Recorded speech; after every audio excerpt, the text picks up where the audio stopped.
Iyo tuvuze impartation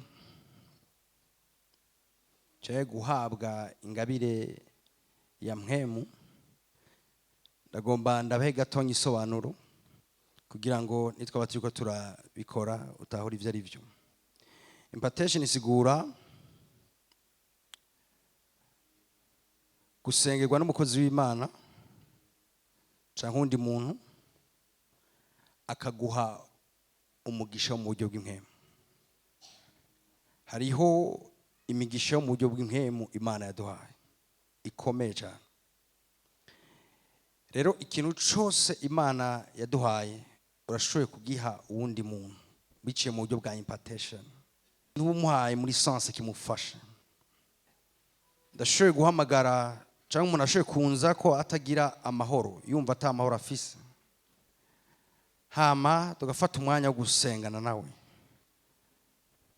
hama akaba communique amahoro, akahabwa amahoro. Murashoboye kuza afise ikibazo c'ingwara, hama undi muntu akamusengera, hama akaba communique ugukira, akakira amagara meza. Ikintu twita impartation. Umuntu ashobora kuba akeneye grace canke ubuntu. Iyo tuvuga grace turavuga ubushobozi budushoboza mu madomene kanaka. Hama umuntu ashoboye kuza avuga ati jewe ndi muri domaine mugabo ndumva nkeneye grace muri domaine, ndumva nkeneye ubuntu. Hama tugafatana amaboko canke nkamurambika ikiganza nkamusengera, hama akaba communique grace, akakira ubuntu.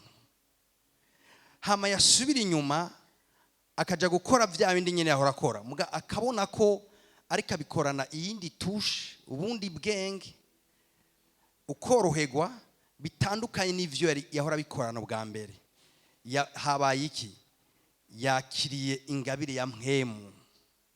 Biciye muri uwo mwanya twariko turasenga, yakiriye ingabire ya mpwemu. Twese tuvuga ati ingabire ya mpwemu. Alors ingabire ya mpwemu umuntu ashoboye kuza yataye ivyizigiro canke yumva yacitse intege.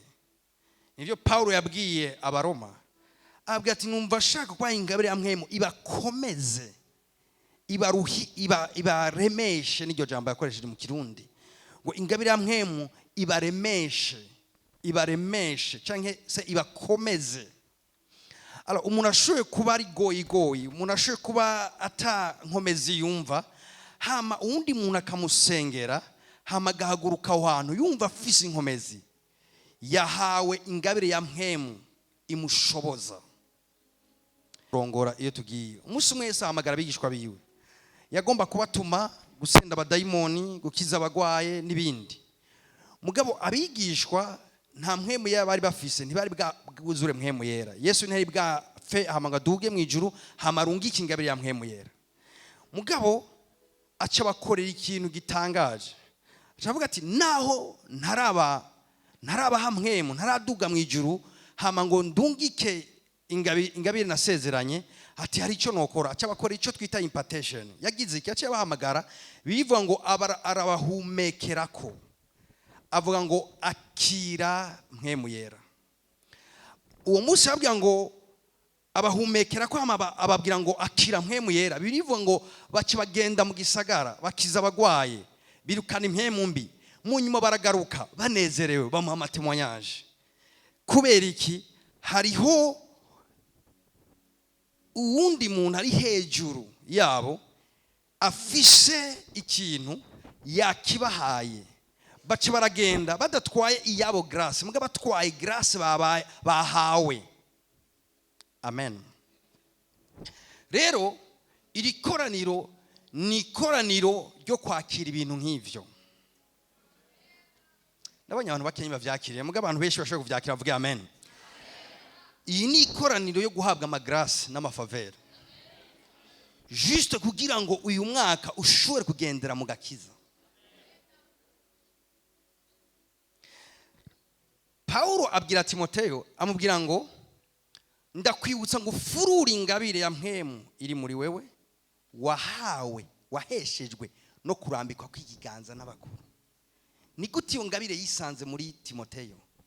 Ntiyari ingabire Jean, haleluya, yarose yavukanye. Umunsi umwe Paulo yamurambitse ikiganza aramuha ingabire. Hama amuhaye ingabire, Timoteyo aragenda, iyo ngabire ajyama. Havuga ngo ndakwibutsa ufurura ingabire ya Mpwemu Yera waheshejwe no kurambikwa kw'ikiganza nanje. Ikintu tugomba dukore kiri biblique gose. Urashoboye kuva muri ikoraniro utandukanye n'uwaje. Byose biraza kuvana no kwizera kwawe. Urashoboye kuva muri ikoraniro ufise potentiel itandukanye niyo wazanye. Ufise amability atandukanye niyo wazanye. Ufise ukoroherwa mu vy'uriko urakora bitandukanye nuko wazananye. Kubera ikintu cyitwa impartation, kandi Mpwemu Yera arantumye kugufasha kugusengera uhabwa ingabire ya Mpwemu Yera. Haleluya. Bibiliya ivuga ngo Yosuwa yarimwo impemu y'ubwenge ngo kuko Mose yari yaramurambise kibiganza. Abantu babona Mose ari karakora nako Yosuwa ari karakora ibintu bidasanzwe biriko biraba, baduhaye definition, baduhaye impamvu, baduhaye isobanuro y'igituma Yosuwa yarameze uko yarameze, ngo ni kubera Mose yari yaramurambise ko ibiganza. Ubwenge bwari muri Yosuwa hari ukuntu bwamujemo. Mose yaramukominitse ingabire y'ubwenge. Ukizera muri ikoraniro uraza kuhavutanya ikintu gitandukanye n'icyo wazanye. Ko Mpwemu y'Imana ari ngaho kugira atange ingabire muri kino kibanza. Cyo twita ingabire za Mpwemu Yera. Hari ingabire za Mpwemu Yera zimwe 9 bivuga, sizo ndiko ndavuga. Muga ndiko ndavuga gushobozwa mu buryo budasanzwe, guhabwa ikintu mu buryo budasanzwe. Impartation ni gihe wizeye autorité spirituelle, hama agushaka iganza ufite icyo witeze, hama ukacakira by faith, hama ukagitahana kandi kagukorera. Iyi ni ntuze ya mbere. Definition ya kabiri, icyo twita impartation ni gihe umurongozi wawe mu buryo bw'impemu agufasha gufurura icyo Yakobo yita ngo ingabire zose ziri muri wewe. Banu Imana, mumenye ko mu bantu batungishijwe cyane n'abakristo. Muga abakristo ibintu byinshi Imana yabahaye muri bo birajyamye. Hari ubwenge budasanzwe buri mu ishengero ry'Imana, ku buryo birivuga ngo yashimye kwigisha abakuru, yashimye kwigisha abahambaye, abigishije kwishengero ubwoko bw'uburyo bw'ubwenge bwayo bw'uburyo butandukanye. Mwishengero muri bene data, mu bantu bakiriye Mpwemu Yera, banyegeje mu itunga rikomeye cyane. Mbwa benshi iryo tunga ribanyegejemwo riranyegeje nyene, rirafuswe. Impartation ni gihe uwundi muntu agufasha gufurura iryo tunga Imana yagushizemo. Bibiliya ngo dutwaye iryo tunga mu nzavya zibumba. Muri iyi mibiri yacu dutwaye ibintu bidasanzwe Imana yadushizemo. Icyo bita inzavya zibumba ni imibiri yacu. Hari itunga we ufise muri izo nzavya zibumba. Hariho ikintu kidasanzwe Imana yaguhaye kiri muri wewe. Mbere ndanababwira ikintu bivanye n'ingene Imana yaturemye. Mwari muzi ko ata muntu numwe yarakwiye gusegerereza muri ubuzima, kuko nta muntu numwe Imana itaye ingabire yari capable kumubeshaho. Mbwa benshi muri izo ngabire ziraryamye, zarabuze ikizifurura. Mugabo kino gitondo ndashaka gufurura izo ngabire ziri mu ishengero. Iyo turiko turavuga agakiza gakomeye cyane mu buzima bwawe, uzogaheshwa n'ingabire Imana yanyegeje muri wewe. Igumye ibise, igumye ifuse, igumye inyegejwe, woca kuri inosi umerewe nabi, ubabaye gusumba abandi bose, yet Imana yakubona uri umuridera akomeye cyane, unyegeje mu itunga rihambaye gose. Mbwa kubera icyo kintu, iyo trésor irafutswe quelque part, ifukiwe mu muntu.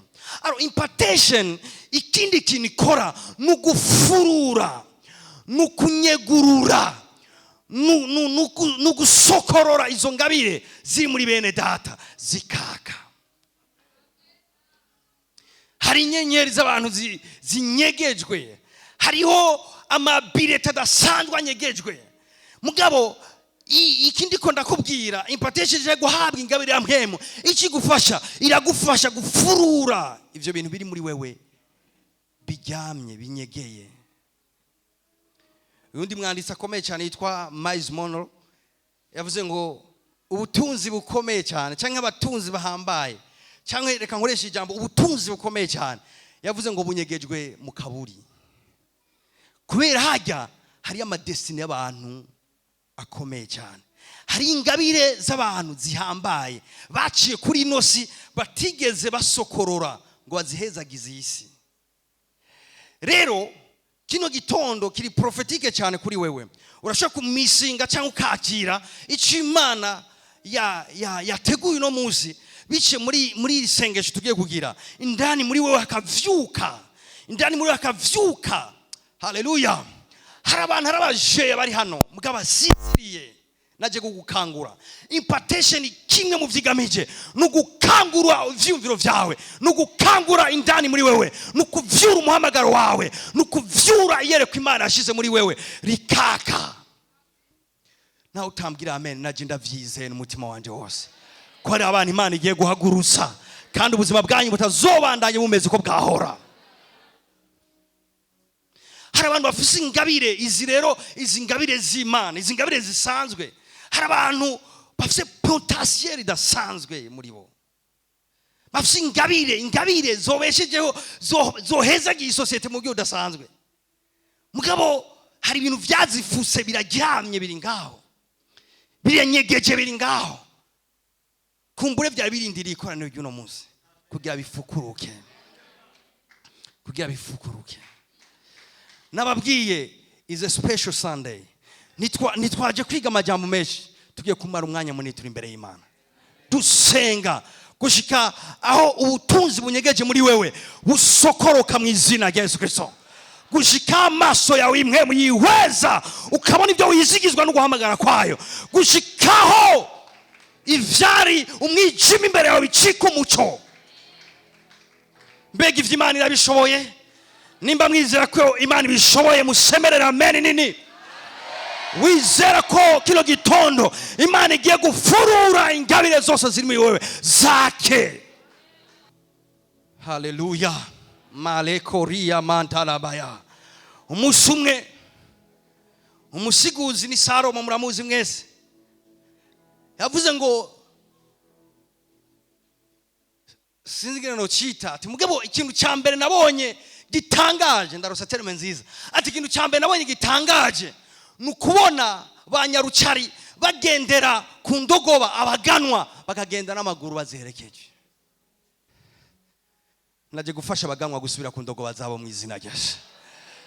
Ibaze abantu bari bafise ingabire idasanzwe iriki profit abandi bantu, igitungisha abandi bantu, iriki yagurutsa indi miryango. Hari abantu bakomeye, amazina y'abakomeye kubera ko bitiza ingabire z'abandi, kubera bakomejwe apana na potentiel yabo, bakomejwe na potentiel z'abandi bantu. Abantu Imana yari yahaye trésor canke ingabire zikomeye cyane zobashikanye imbere, zotunza imiryango yabo, zohezagira ino societe, mugaziteko zirayihezagira. Abantu kanaka bazigize imbohe. Iyo turiko turavuga rero impartation, ndiko ndavuga gufurura, gusubiza ibintu, gucurukurura ibintu. Icyategerezwa kuba hasi kikaba hasi, icyategerezwa kuja hejuru kikaja hejuru, icyategerezwa kuba umutwe kikaba umutwe, icyategerezwa kuba umurizo kikaba umurizo, icyabwizwa kuja imbere kikaja imbere, icyabwizwa kuja inyuma kikaja inyuma. Abantu 20 biteguye bavuga amen. Haleluya. Haleluya. Vuga tuno munsi biracuramuka, uno munsi biricurura, uno munsi biragaruka uko vyabwizwa kumera. Naje gusubiza urutonde mu bintu mu izina rya Yesu Kristo. Naje gukoresha autorite kugira dusubize urutonde mu bintu uko Imana yabigeza bariko bimera, apana kunyagwa winyagishijwe. Ibaze kuba hari amakontra yabwizwa kuba ari karasinya wewe akaba ari karasinya undi muntu. Ibaze kuba hari inzira wabwizwa ko urimo ikaba irimo uwundi muntu. Icyo nicyo Salomo yarabye avuga ati nicyo kintu cyambere nabonye gitangaje mu isi, aho ababwirizwa kuba bari icyo bari atari icyo bari, kikaba kiri abandi bantu. Bwatuye n'umunsi wanje, bwatuye n'umunsi wanje. So alors ibi kugira bishoboke ubwizwa kubanza gutahura ibanga rya autorite. Ikimvuze kikagusiga ibikwikihanuza kubisobanukirwa.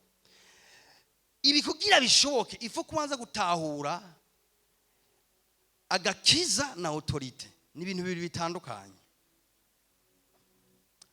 Alors mu bwami bw'Imana hari ibintu dusangiye, hari ibintu dusangiye. Turabo mu nzu y'Imana, twese twicaye na Kristo ahantu ho mu ijuru, twese turi ivyaremwe bishasha, twese turabaraganwa na Kristo. Ivyo biri muri identite. Umunsi wavuka bwa kabiri waravyakiriye, ivyo biri muri identite yacu, kandi ivyo turabisangiye. Nta numwe ari umwana w'Imana wa hafi, nta numwe atari umwana w'Imana wa hafi. Twese turabana b'Imana, mu mutima w'Imana dusobanura ikintu kimwe. Mugabo mu bwami bw'Imana nagomba utandukanye cyari cyo autorite na identite. Ni ibintu bibiri bitandukanye. Identite ni ivyo dusangiye twahejejwe n'ubuntu kubwo kwizera Yesu Kristo. Amen. Mugabo autorite ni kindi. Autorite n'ububasha Imana iha abantu kanaka bivanye n'ivyo yabatumye cyangwa bivanye n'ubucuti bafitaniye nayo. Munyumvirize neza. Abana b'Imana, kuba turi abana b'Imana ntibisigura ko dusangiye autorite. Amen. Kuba twese turi ivyaremwe bishasha ntibisigura ko twese mu isi imwe turi kuri nivo imwe ya autorite. Imana igenda iha autorite abantu bivanye n'ivyo yabatumye, bivanye n'ubucuti bafitaniye nayo. Aho rero niho Paulo atandukana na Luka, Luka agatandukana na Yakobo, Yakobo agatandukana na Petero. Bose ni ntumwa, bose n'abana b'Imana. Mugabo mukungene bagiye baropera imihamagaro ntiyari imwe. Amen. Cyangwa se ivy'Imana yari biteze ko n'ivyari bimwe, cyangwa se mission yabo kuri inosi ntiyari imwe. Haleluya. Alors udatahuye autorite, uravye nko mu isezerano rya kera ukaza gushika uno munsi, hari ibintu bikomeye kujyana na autorite ubwizwa gutahura. Imana yari etablishije ikintu yuko abana bahabwa umugisha n'umuvyeyi, hama uwo mwana hawo umugisha akabwirwa ko azosura guhundi mugisha undi mwana, hama uwundi mwana akazomugisha undi mwana. Ivyo bikagenda birakwirikirana gutyo, kandi nta kintu cy'umubiri yamuha, mugabo yaramusuka kubwo bubasha, yaramuhereza autorite, yaramuvuga kamajambo. Hama ayo majambo muvuze ko cyari ikintu kimwe matwaye mugakizomukorera yagiye. Naho twese turi abana b'Imana mu isi imwe dufise autorite zimwe. Naho twese turi ivyaremwe bishasha mu isi imwe dufise autorite zimwe. Nico gituma ishengero hari abantu bahusha akaryo, bahusha ivy'Imana yagomba kubaha iciye mvuge gute, mu autorite supérieure, sinzi ko ariko no cita, aba muri autorite yo hejuru yiwe, kugira ngo amufashe, amucikire umuhora, amuhereze ico kintu. Imana igihe cyose igomba kurunga iki kintu kwishengero, igicisha ku muntu ikagitanga. Amen. Imana ivyo igomba gutanga irabiyekura ikabihereza umuntu, hama umuntu akabitanga. Rero kino gitondo ndafise ico nahawe ngomba kuguha. Nimwanyumvise kweli? Nimwanyumvise? Ndafise ico nahawe ngomba kuguha. Ngomba dusengere hamwe ibintu kanaka vyuguruke ku buzima bwawe. Tugati autorite. tuvuga ati autorite. Hari abantu bivanye n'imihamagaro ku buzima bwabo, ivyo bavuga n'amategeko bashinga mu isi nkema. Hari abantu ivyo bavuga bicika ifunguruzo zo kugurura ibintu. Hari umuntu ashoboye kukubwira ati genda uzogera iganza ciza, rikaba atari jambo, akaba gurungitse nyene kugira ikiganza ciza. Si icifuza kwifurije, akurungikanye autorite nyene. Amen. Ni ba Petero yabwira umugore umwe ivyananiye na Safari, mwese murabizi, akamubwira ngo kuvyukuri ishamvu aya niyo mafaranga mwakuye muri irya shamvu. Ati ego. Akaca mubwira ngo ibirenge bivuye guhamba umugabo wawe biraho kuruga, biriko biraza nawe bigutwara. Bagaca bura umuntu arakorotse uko nyene. Kubera iki? C'est un homme d'autorité. Praise God. Mugabo ivyo nivyo mvuze gutyo, muga ibaze Isaka ahamagaye umwana wiwe, ibaze Aburahamu ahamagaye umwana wiwe, ibaze Yosefu ahamagaye umwana wiwe, akamushira kiganza hama akamuhezagira, akaca mubwira ngo genda uzoba mukuru mubo muvukana. Hama yagenda akaca ba mukuru mu byo bavukana, atama strategie yo kudandaza yamuhaye. C'est un homme d'autorité. Amuhaye ububasha, amuhaye ubushobozi, amuhaye grâce. Hallelujah. Vuga ati uyu munsi ni wanje mu izina rya Yesu. Vuga ati uyu munsi ni wanje mu izina rya Yesu Kristo. Vuga ati uyu munsi ni wanje mu izina rya Yesu Kristo. Sinovuga abantu bahawe ububasha, navuze Yosuwa. Bone Imana, mwibaze ko ari kubera iki Yosuwa yahagaze umunsi umwe akavuga ngo izuba n'ukwezi nibihagarare gushika intambara iheze. Musi umwe bariko baragwana, abona bugiye kwira, ataraiza kwivuna basi biwe, aje avuga ngo izuba nisubiye kugenda, n'izuba n'ukwezi nisubiye kugenda gushika duhejeje kwivuna basi bacu. Kubera iki Yosuwa n'umuntu Imana yetabrishije ngaho imuha autorité kugira iryo hanga rihabwe umugisha. Hama birivuga ngo iryo zuba nuko kwezi bimara umunsi wose bihagaze gutya, birindiye ko ari kuri yindi jambo kugira bisubire buje. Abantu bafise ububasha vyari bifatanye n'umuhamagaro Imana yamuhaye kurongora abo Bisirayeli, vyari bifatanye n'uwo muhamagaro. Umunsi umwe Eliya abwira umupfakazi w'Zerifati, hamubwira ngo genda umutwo amazi yo kunywa, hama ucuzanire n'utwo kurya. Uwo mupfakazi acaramubwira ati ati ntiwabimenye, ati mu bisanzwe dusigaranye agafu kangana n'urushi, ati kandi n'utuvuta dukenye twaherayo tugomba ducumbe rimwe tuturye n'umwana waje tuje dupfa. Eliya acamubwira ngo genda ubanze utuncumbire, hama ni waheza gutucumbira ako gafuko nikazokwigera kaburamwo ifu, ati nako gakarabo nikazokwigera kaburamwo amavuta. Okay, umuntu w'Imana aravuze gutyo nyene ararenganye. Uyu mugore afise intere yo kwizera ko muvugishwa n'Imana, yahawe ubushobozi bwo gushinga ivyo bintu, canke nakavuga ati okay wewe uvuze nka grand frère wundi.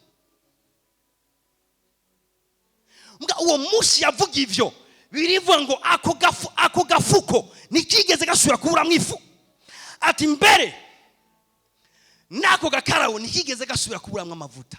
Kubera iki? Hari umuntu yahawe autorité kwihanga rya Isirayeli, yahawe kuvuga, umuntu yahawe autorité ahawe kuvuga ivyo avuze bikaba kuba bibwiye. Nje bisigura autorité. Hallelujah. Imana ishimwe. Reka ndabizane mu bintu bisanzwe. Nk'ubu mu rugo umupapa muri urwo rugo afise autorité, kandi autorité afise, urabona hamagaye umwana wiwe akamuhezagira, umwana wiwe nyene akamuhezagira muvuga amajambo. Murazi ko uyu muhezagiro uzomubako? Muramaze kuyibona? mukunda kubona ivy'imivumo, muramaze kubona basi ko umuvyeyi ahamagara umwana akamuvuma hamwe ibyo bintu kamukurikirana. Urazi gituma muri uwo muryango uwo muvyeyi yahawe autorité, kandi autorité yose Imana yetablishije aho hantu nta kintu na kimwe gishobora kwicara ruhande. Nk'ubu sishoboye kuza mu rugo kwa Derike ntangiha amategeko, nta autorité ndahafise, naho ndi umurongozi spirituel wiwe sishoboye kwenda gutanga amategeko muri uru rugo. Mbwa tugeze ngaha ndi mye place gutanga amategeko, kandi ayo mategeko akaba ku muntu wese ari hano hano. Hari mureka aranyumva? Ushaka kumbaza zipasa ko rikura dusigura ibintu ngomba guha uburemerezi ivyo ngiye gukora. Ngiye kuvuga amajambo nta bintu vy'imigirwa ngiye kugira. Ngiye kuvuga ibintu amajambo ku buzima bwawe mugaba arimo blessing, arimo umugisha, arimo muhezagiro. Hamumenye ndinde jewe ndisipoze gukora iki mu autorité spirituelle karavuga. Hallelujah. Imana ishimwe. Imana ishimwe. Reka ndabigusa inkuru ntonyi musanzwe muzi, bamwe kumbure bazi. Uyu mugwiza tunga yitwa Dangote, batari bake muramuzi. Sokeye bwa butunzi bwiwe, umunsi umwe yahaye ikibanza uwitwa Idaosa. Yari umukozi w'Imana kirenganye gato, yakoreshwe n'Imana mu buryo bukomeye. Hama umukozi w'Imana aramublessinga gusa, nta kindi yakoze, yaramublessings, yaramuhezagiye. Nawe nyine ubwiwe ari conscient, Dangote ari conscient yuko uwo mugisha yamuhaye uwo munsi ari wamutungishije iyo yagiye. Hari abantu badashoboye guhusha akaryo, hari abantu bazi gusezisa ama opportunité, hari abantu bazi kumenya igihe bagenderewemo hama bagasezisa izo opportunité. Hallelujah. Imana ishimwe. Munyemere mvuga iki kintu nciye bugufi, muvyumve ndakivuze nciye bugufi, warubizi yuko je nawe tudasa? Ndabivuze nciye bugufi. Warubizi ko je nawe tudasa? Ndabivuze nciye bugufi. Ndi muri position ku blessinga wewe.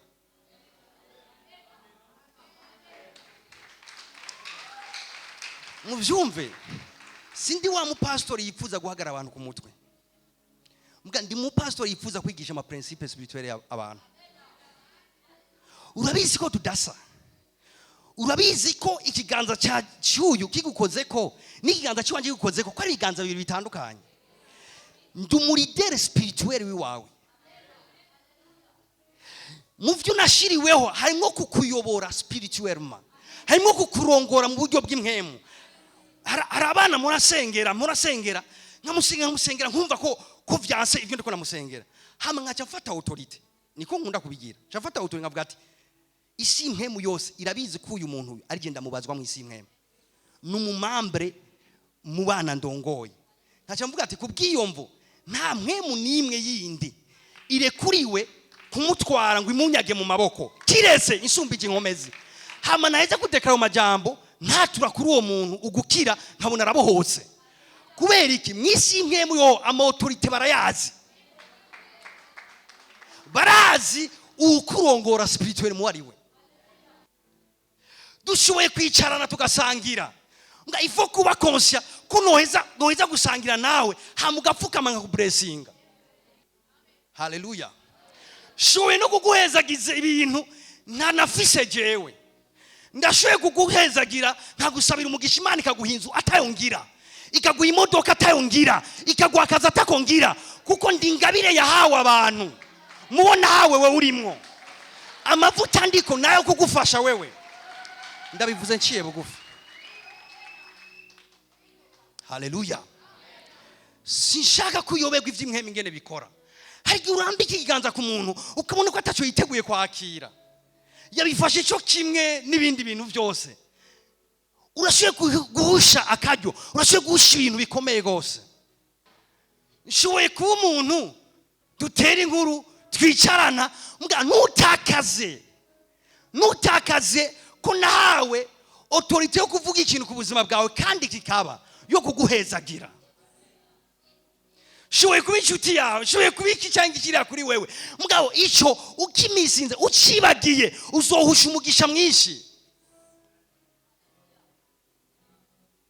Ibyo ndiko ndavuga birumvikana yemwe, birumvikana.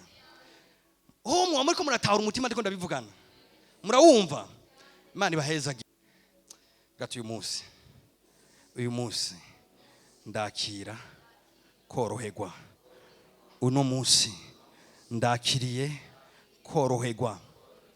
Bari Imana, reka nababwire, sinzi gituma abana b'umuco Bibiliya rimwe na mitungika kwigira ku bana b'umwijima. Ako kantu karambabaje mu nasomye muri Bibiliya. Hari undi amaze kubisoma. Vyarambabaje kumva Bibiliya turungika ati genda mwigire ku bana b'umwijima. Ivy'impemu. Mugabo ntacu ko batungitse reka twifashishe bamwe mu batwigiye. Urazi ko umupfumu wo muri quartier atokwicara umupfumu arongoye Bujumbura ahagaze? Ni kibazo cy'ama autorité. Urazi ko uwo mupfumu arongoye akarere, dufate nk'aka karere igisagara cya Bujumbura, urazi ko uwo mutonyi yamagenda akamushikanira ibimazi byo kugira ngo asubire avyure icyo kintu kiri kuri we, kuko aratahura ngo ndiko nkorera mu mutaka w'uyu arongoye akarere. Sinumva ingene abana b'umuco tudatahura ivyo bintu. Nitwe tudatahura ama autorité icyo ari cyo. Umugabo umwe Yesu aramushikira amusaba kumukiriza umwana, hama uwo mugabo aramubwira ngo Yesu ntiwiri gurashika muhira iwanje, vuga ijambo gusa uwo mwana wanje arakira. Hama Yesu acamubwira ngo sinari bwabone no mu Bisirayeli umuntu afise kwizera nkuko kwiwawe. Nyamugabo acamubwira ati mviriza igituma afise kwizera, ati nanjye ndi munsi y'uburongozi, ati kandi munsi yanyu ndafise abo ndongoye, ati uri hejuru ambwiye ngo kora iki ndagikora, iyo ambwiye ngo icara hajya ndahicara, iyo ambwiye ngo vuga ibi ndabivuga. Atariko iyo nanjye mbwiye uri munsi yanjye nikora ibi nawe arabikora. Namubwira ati jariya arahajya. Ati rero ndatahura ko wewe uri hejuru yacu twese,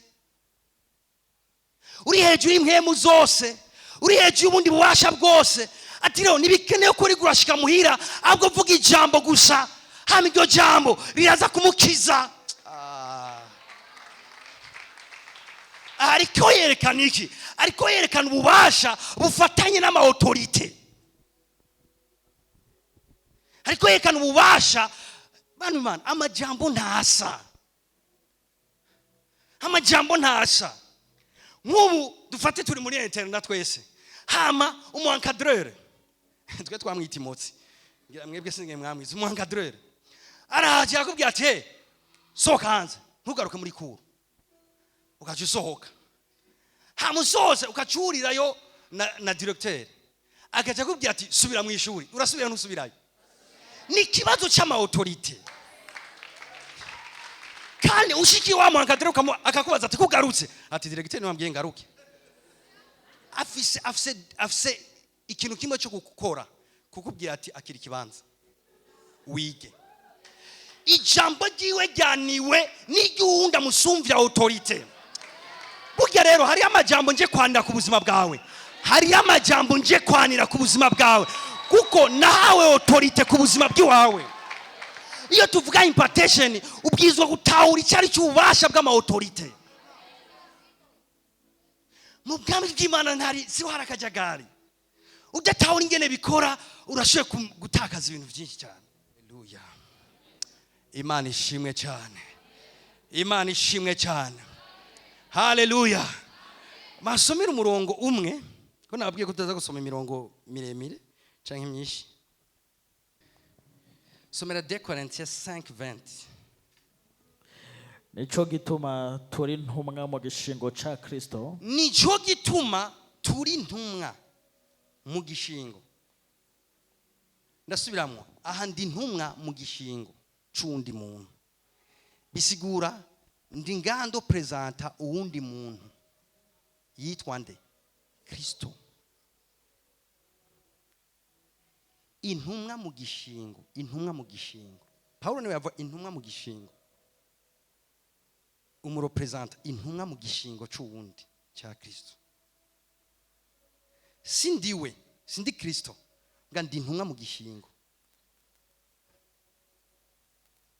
ndi intumwa mu gishingo ciwe.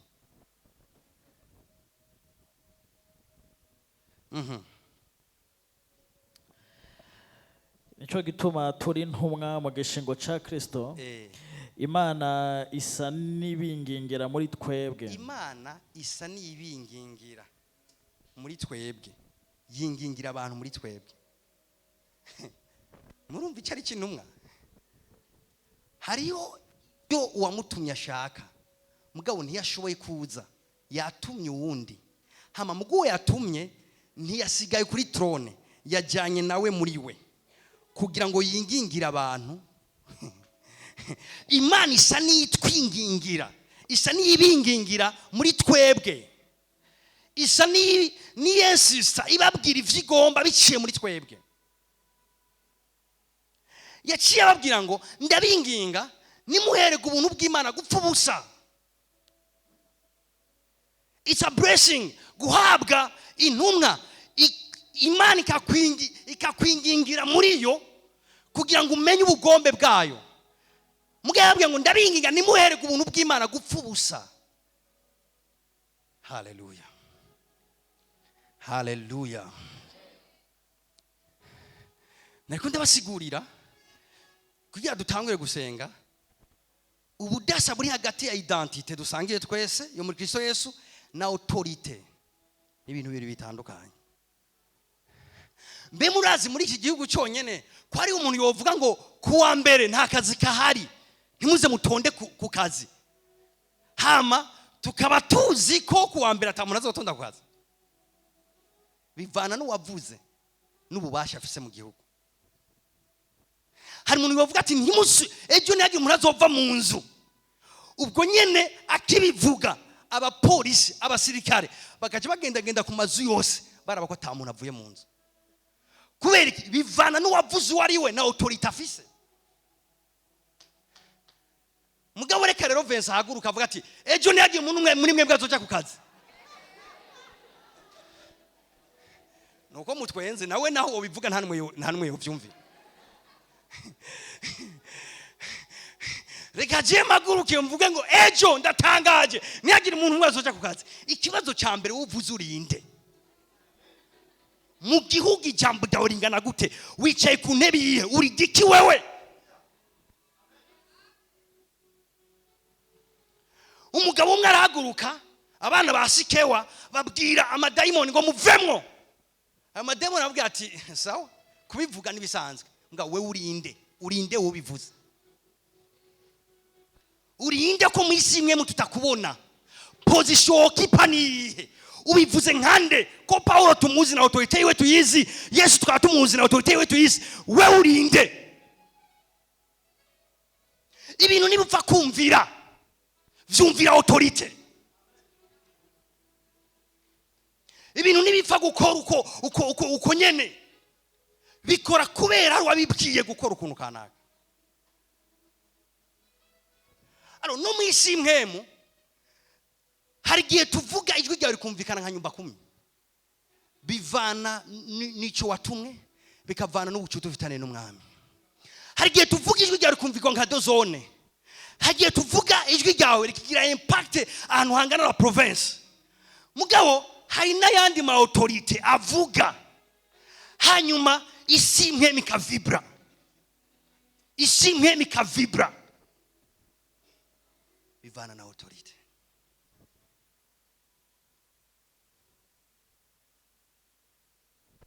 Tugiye gusenga. Stand up. Tugiye gusenga.